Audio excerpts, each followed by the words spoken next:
Hello, everybody. I am pumped today because I finally have a critical mass of Pennsylvania Ryes that I can talk about. And now we are actually coming up on the 200th anniversary of the Whiskey Rebellion. One of a good candidate for one of the 10 most bonkers things to happen in the history of my country, and consistently overlooked. So we're going to talk about that in a little bit. What I got here is roughly 2 Pennsylvania style ryes that we're going to taste. And just for fun, and because I wanted to taste this, I'm going to throw in a Maryland style rye, in particular the Leopold Brothers Maryland style rye, to kick us off. So Maryland style rye, of course, is the one that has corn in it. We're talking about pre-prohibition styles here, right? But that was the softer, sweeter style.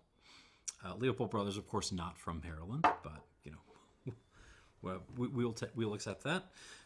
And this was as composed to the more hardcore and serious Pennsylvania style, which was basically just rye and then a whole bunch of malted barley to get starch conversion and fermentation going. And these two are the Wigle here has some wheat thrown in too, which could be historically accurate. I actually don't have any idea. And then the dad's hat here is basically following that formula. So yeah, let's get some notes going here. My daughter is staying home today. She is sick with a fever, so she's taking a nap over there and could interrupt the proceedings at any time. It's going to make things exciting. All right, let's get going. First off with the Leopold Brothers. This is bottled at 100 proof. I think this is bottled in bond, actually. Yeah. And what is the mash bill on this? I wrote this down and and I put it in a back window where I can't see it. Well done. Okay, yeah. So it's 65% rye, 15% corn, 20% malted barley. So you don't see that much malted barley these days because you're getting just a whole bunch of basically enzymes out of a bag that are doing the starch conversion for you. But Leopold Brothers, I've talked about them in many videos before, like to do things the old-fashioned way. So it's all the enzymes are just coming out of the barley, which they're malting themselves. They have a malting floor. And then it's pot distilled and aged in their own Dunwich warehouse. So I am excited to try this. Again, this is supposed to be the softer style, remember? Oh, the barley is you can absolutely tell it's there. It does remind me a little bit of that, what was it? It was an MGP, the 49% malted barley rye that I had from them under their own bottling. Sorry, I'm blanking. Let's move on. But yeah, there's an intense malty, fruity note in this. So a lot of green apple, a lot of quince jelly. Also some grassiness thrown in there. Just like some freshly mown grass thrown in. Barley really, really taking the lead on this.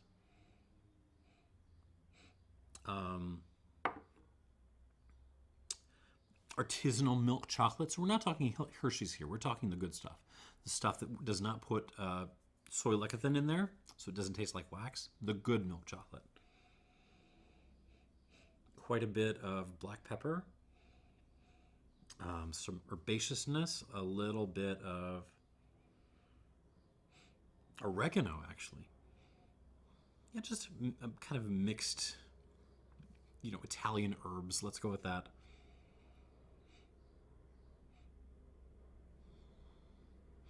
Smells a little bit like I'm making a pizza, actually.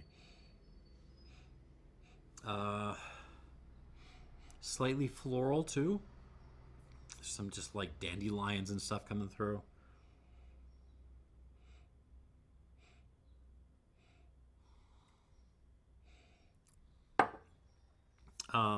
Yes, this is a much more kind of grassy floral kind of rye, with the barley bringing a lot to the game.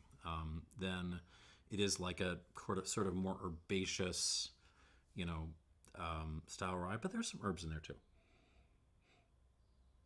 Very nice. Okay, it's bottled, but I think this is 5 years old. I'm not sure. I'll put the further information below. I'm kind of shooting this on the go. I'm winging it a little bit. All right, on the palate.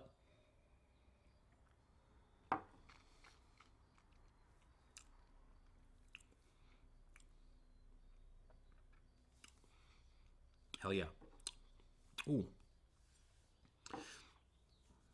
You know, you read Maryland style, how it's supposed to be like the sweeter of the two pre-prohibition rye directions you can go. You can be a little skeptical, but this the level of sweetness on here is actually quite serious. So we are getting chocolate. We're getting into dark chocolate territory here. Not super dark chocolate. We're getting it's like 60% stuff. Chocolate infused with like flowers, with like floral notes.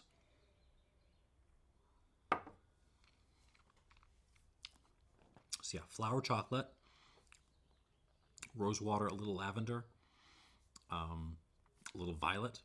Not too much. Don't get scared. And so you're eating this floral chocolate, and you're also like stuffing some like freshly mowed grass into your mouth. That's a lot of what's going on. A little bit of pepper too.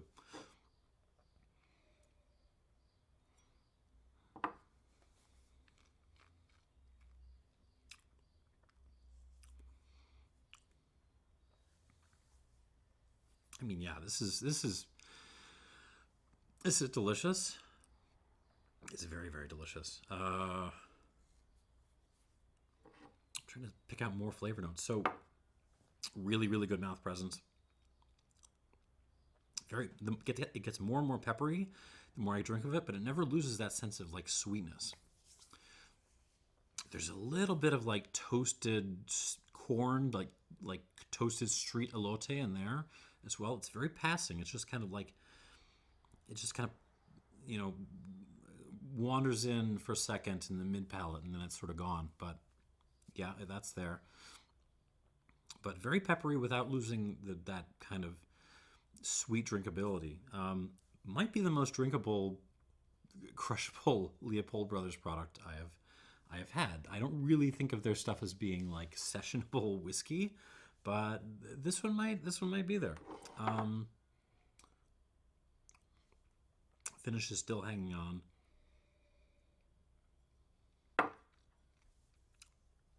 Nice. I'm going to give this a squirt or two of water. We'll come back to it. And then it's on to Pennsylvania.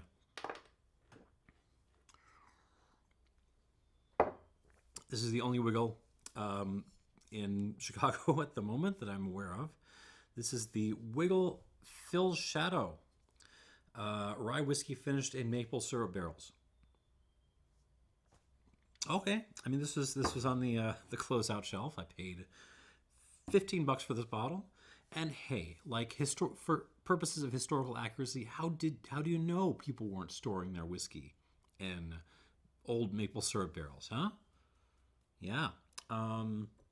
So, anyways, this is a mash bill of. There's actually some wheat in here. Let me look this up because I'm gonna forget otherwise. Yeah, this is 68% organic rye, 18% organic wheat, 14% malted barley. So again, a big old hunk of barley in there. But you're basically it's actually pretty similar to the Leopold recipe. You're just swapping out the corn for wheat.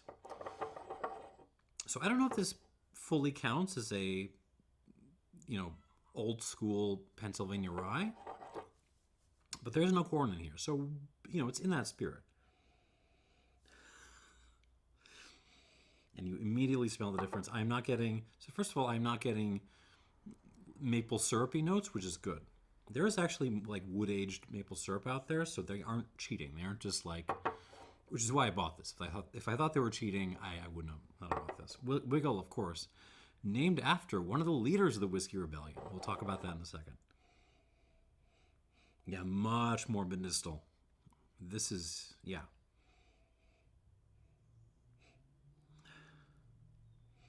Yeah, I feel like I'm nosing some kind of like over-the-counter medicine or something. Like I'm like Ricola.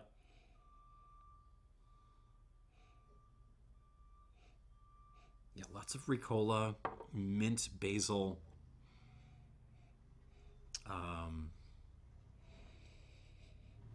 There's some vanilla in there. Yeah, that's happening.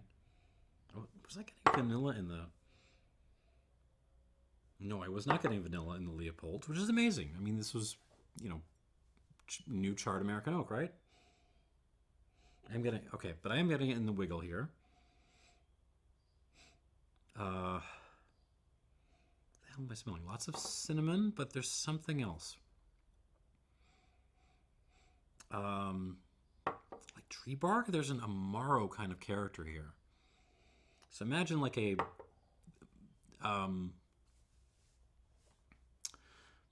yeah, like a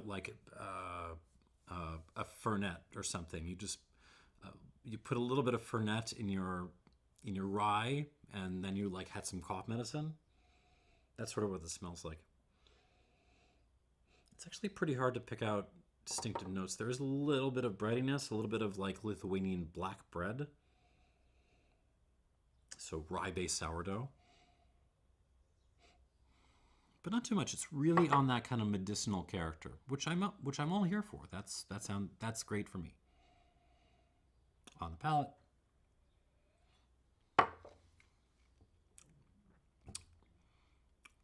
46% on this guy, so a little bit lower than the Leopold.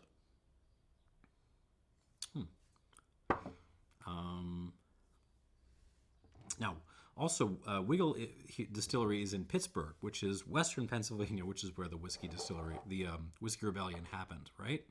So that's kind of historically cool.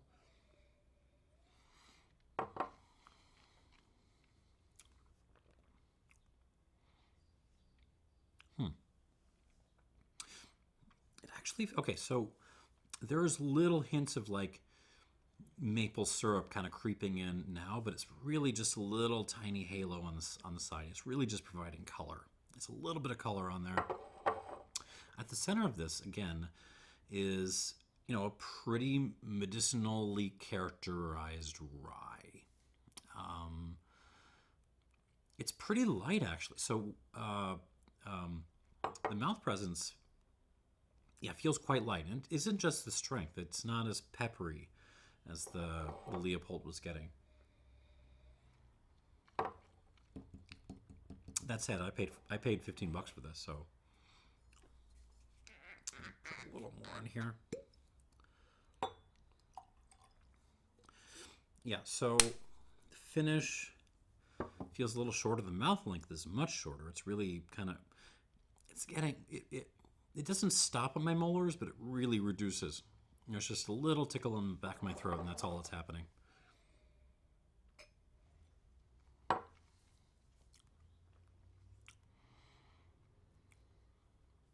Yeah, again, it's a kind of like I'm drinking a mix of Ricola and maybe like Fernet and a little bit of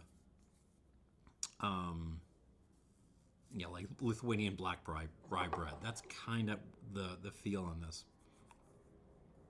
Oh, no. There's a little bit of a weedy note too. There's a little bit of like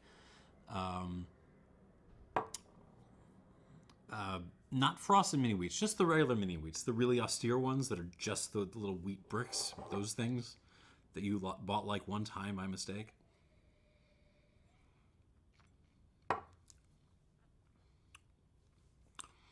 Enjoyable. Not a whole lot to it, but I like it. Give that a squirt of water, and we will come back to it. Now the dad's hat. Now this is also a Pennsylvania distillery, much more traditional kind of Pennsylvania-y mash bill. We have got 80% unmalted rye, 5% malted rye, and then 15% barley. So a heck of a lot of rye on this guy. Now the distillery is actually in eastern Pennsylvania. It's in Bristol, which is like halfway between Trenton and Philly. So other side of the state, but you know, from where the rebellions were, but hopefully it's still taking up some of that tradition. Ooh. Now this, I should tell you more about this. This is a barrel pick from the r/bourbon, the Reddit bourbon group, led by Jay West. Disclosure, I hang out with in a Discord with these people, so I'm not neutral. I just wanted to try some dad's hats, so I scored this sample. 63%. It is a single barrel. I'll put further information down below. I think this is a 5-year-old, 5 or 6 years old. It smells very just rich and desserty. Imagine if you made brownies with rye flour. That's kind of what this smells like. Yeah, rye brownies. That's fantastic. Fair bit of tobacco happening. There's some like aged burley flake in there, which I'm enjoying. But yeah, a lot of chocolate.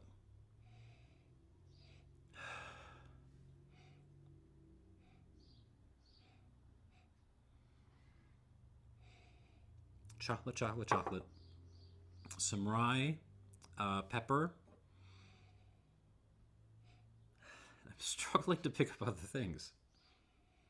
Hello.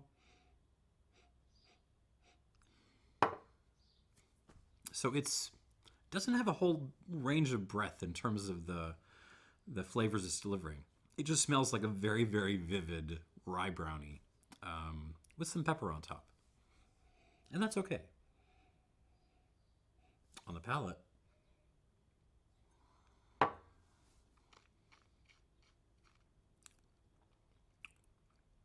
oh.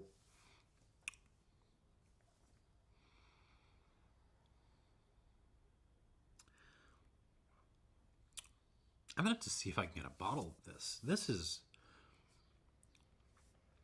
phenomenal. Wow.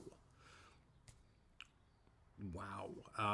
Okay, so there's no subtlety to this. This is a ginormous, like, grenade of rye just exploding in your mouth. What the hell am I tasting?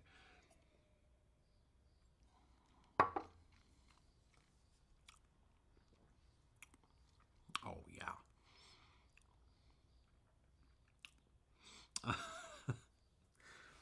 Jay and whoever else was involved in this pick, good work. That being said, it's the only dad's hat I've ever tried, so maybe they're all like this. That would be fantastic. I'm gonna have to try some more, I think. What the heck am I getting? So there's a medicinal quality to this too. There's lots of basil, some spearmint in there, but really a lot more basil. And there's a chalkiness to this. So imagine like, what is that old candy? It's not Smarties. It's another one that kind of has like a chalky texture to it.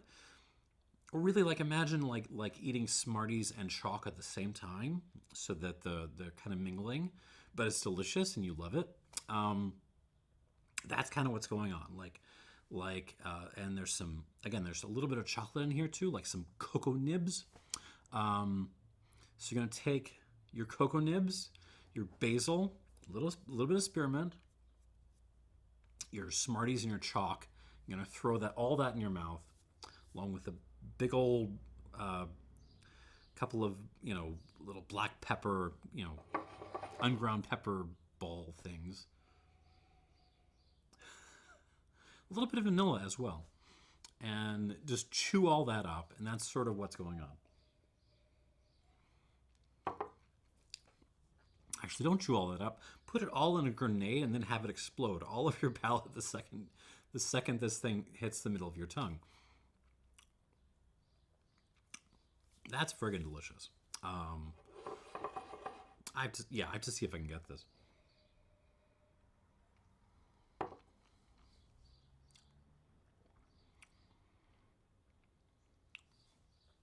Terrific mouthfeel, good finish, good mouth length. I mean, this is a 5-year-old, and I don't know what equipment they're using, but this is actually getting like further back in my throat than the Leopold was. And when you're out mouth presencing Leopold Brothers with their crazy ass floor maltings and stuff, like I am impressed. Hats off to Dad's Hat. All right, I'm going to give this some water. We'll come back to it. It is the strongest thing here, but still. 3, 4, I need at least 5, maybe 6. I'm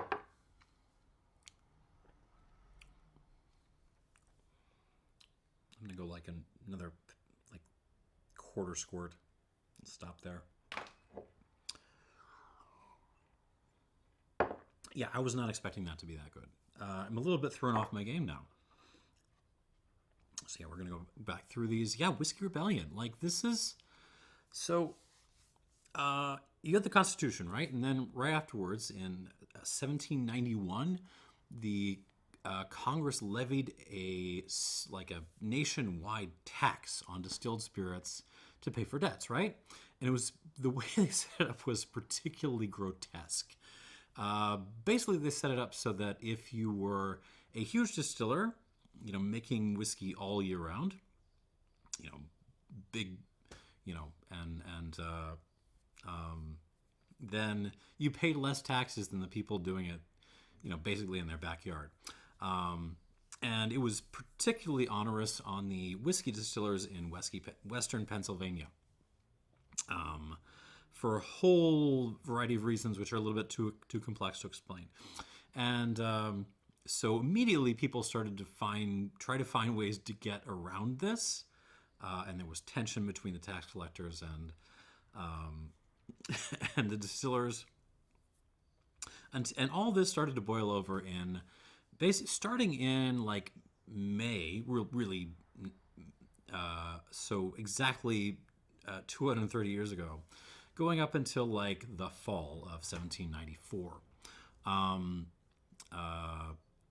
You had basically fights in the streets leading up to open insurrection against the sitting government, and big old constitutional crisis resolved by the Supreme Court and everyone saying it's okay to go to deal with these people. And then you had George Washington, who was the sitting president at the time, basically leading troops in the fall to put down this rebellion in Western Pennsylvania. And remember, like, the capital was in Philly at the time, so like this was happening right there, and so they put down the rebellion, but everyone still hated the taxes, so they were repealed like a couple of years later. Anyways, so it's an extraordinarily important event because it's the moment when the federal government of this country said, oh, by the way, like you can impose laws on everyone in every state, and you can enforce those laws, and also it's the moment when, given like rebellion of a couple of hundred like crazy Western Pennsylvanians, you could actually muster up troops, militiamen, to go put those people down. So, I mean, so it's an example on the one hand of federal power and the right to put down rebellions and stuff, which became an important, in the next century, for example.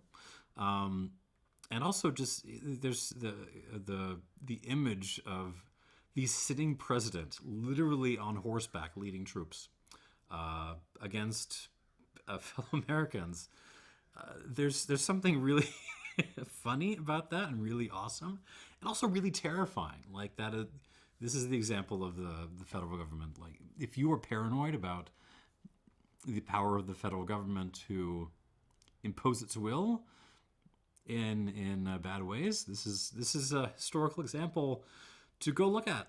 So yeah, now, of course, the question that I have as a booze nerd is what kind of whiskey are we even talking about then? I mean, we're talking about, heartier grains, right? We're talking about rye at minimum. What else is going on? How were these things aged? I mean, they probably weren't new charred oak barrels because that came along, basically in the 19th century. But presumably there was some kind of oak aging and whatever they had lying around. There's been recovery of Pennsylvania-style rye from pre-prohibition. What I haven't seen yet is really an attempt to recreate that style of what was being made circa the Whiskey Rebellion. I would love to try that. I would love to see more information. I just don't have it. I haven't. I did some Googling. Earlier today, but also whenever it occurs to me, and I couldn't find very much. So if you know, please post in the comments down below. Anyways, really interesting historical moment, and as we come into the summer, 230 years after a couple of hundred crazy Pennsylvanians rose up against the federal government because they didn't want to pay taxes. Maybe raise a toast to them and to the image of President Washington on horseback leading the militias. All right, back to the Leopolds.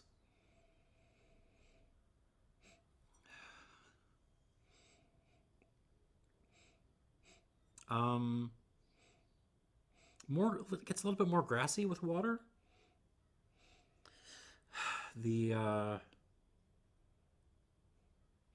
What is that? The malt fruitiness recedes a little bit, and you get much more of a kind of just straight up barley graininess, actually. A little lemon peel happening now.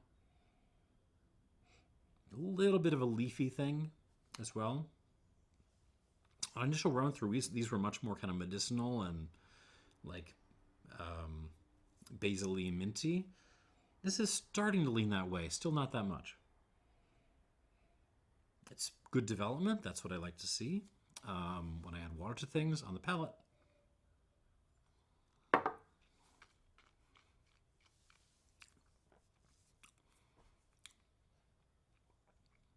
Yeah, what's getting me every single time is the sense of sweetness on this. Yeah, it's yeah, this is quite crushable, quite drinkable, and even if you have no interest in Maryland-style rye or Leopold Brothers for that matter, otherwise, like this might be worth picking up just because it's very crushable in a way that most American whiskeys are not.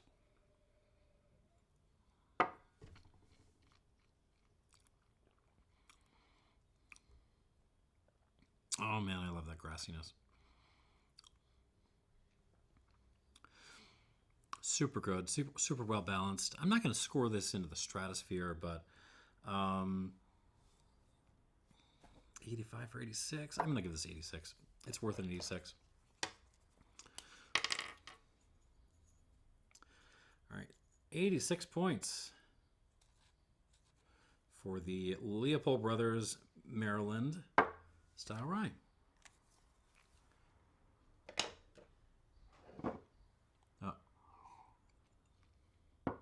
I believe I am being interrupted. Hey, big girl. Pause. All right, she seems satisfied. She still has a little bit of a fever, but seems like she's doing a lot better than she was last night. Yeah, Leopold Brothers, man. Okay, but back to Pennsylvania. Because there wasn't a rebellion in Maryland, so we don't care. No, no, no. All respect to Maryland. I hate $4.95, but you know, you're not too bad, Maryland. All right, moving on to the Wigle. Phil's Shadow. Curious to see, given that this was finished and the finish wasn't really coming through, I'm curious to see what water does. No, still smells pretty much the same. Still smells like... Oh, God. Oh, that parent lifestyle. Still smells very Ricola, very Amaro. If anything, the maple syrupy thing has kind of receded a little bit, which I'm okay with. On the palate.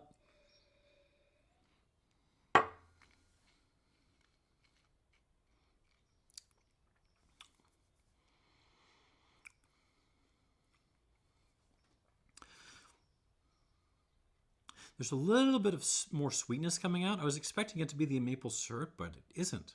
It's actually, I think that's sweetness from the distillate. Interestingly enough, it's very kind of like grungy rye sweetness.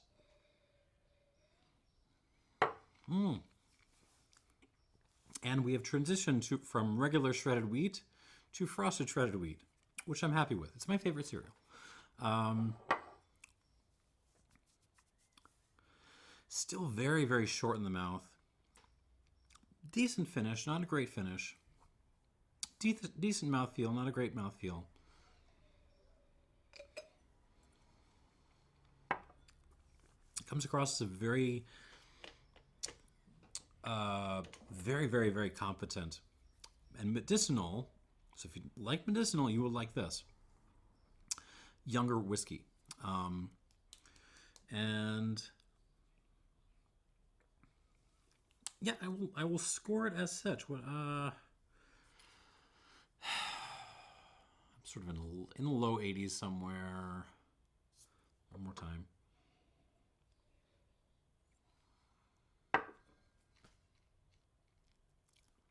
Well, I find myself stuck between 83 and 84, so let's call this an 83 plus. 83 plus for the Wigle. Well worth the $15 I paid for this half bottle. And then this Dad's Hat, which absolutely just grabbed my palate and did not let go on the nose.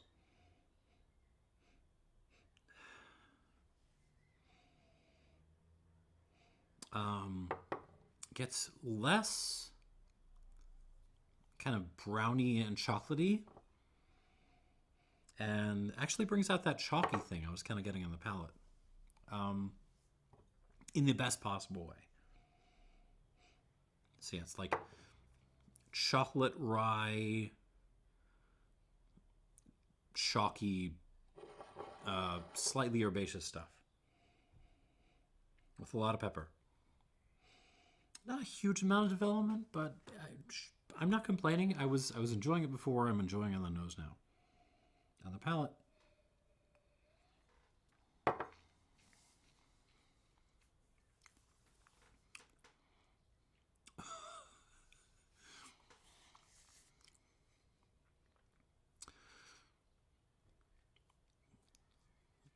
This is so good. This has no right to be as good as it is. Given the pedigree and the age of this, wow. I'm stunned. I'm genuinely a little bit speechless here. And I watch this. It doesn't have that kind of big initial explosion anymore.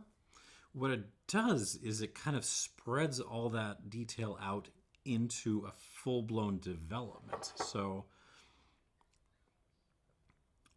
yeah, let me try this one more time.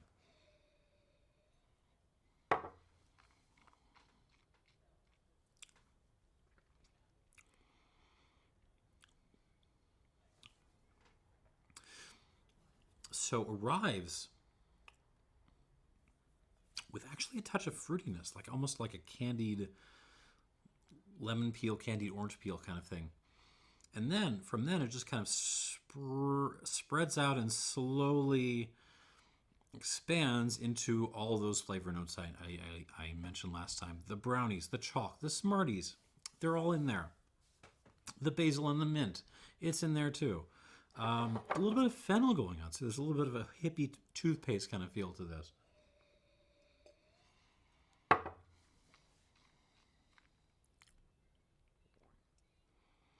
Dang.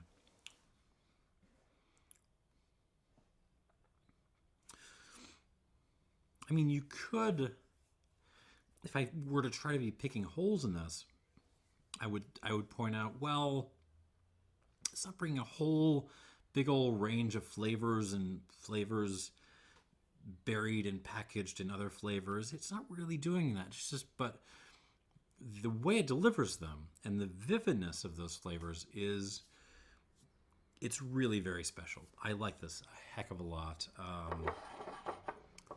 It's going in the high 80s somewhere.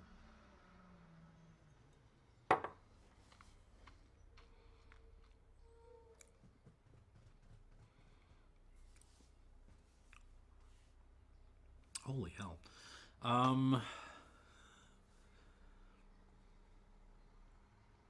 This is flirting with a 90. It's that good. It really is that good. I don't know if I can get there, but it's darn close. I'm going to give this an 89 plus.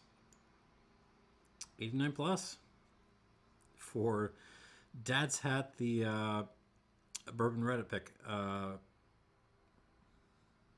Did not see that one coming. So a very good lineup here on the 230th anniversary. Well, not really, but somewhere of the kind of May beginnings of the Whiskey Rebellion. Yeah. So Wigle in third at 83. This Maryland interloper from Leopold at 86. And this absolutely shocking stunner from Dad's Hat at 89 plus. Thank you for watching. I'm going to go see if I can source a bottle of this. And cheers.